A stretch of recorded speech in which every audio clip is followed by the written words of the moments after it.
এখানের ভিতরে সবচেয়ে বড় যে গরুটা আছে এই গরুটা মনে হয় এটা, এই গরুটা মনে হয় সবচেয়ে বড়। এটার দাম কত কাকা? 7.5 লাখ। বাহ, গরুটাও তো সেই।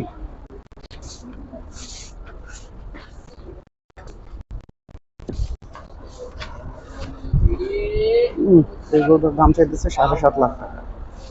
এই গরুটার ওজন প্রায় অনেক।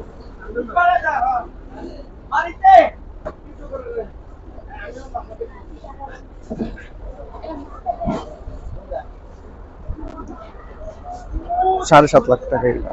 আর এই পাশে যে গরুগুলো আছে এগুলো প্রায় একই দামের ভিতরে দেখতে, তাই না? এগুলোর দাম আছে 600 আছে, 550 আছে, 350 আছে, 250 আছে, 250 আছে, তার নিচে না। ও আচ্ছা, সর্বনিম্ন আর কি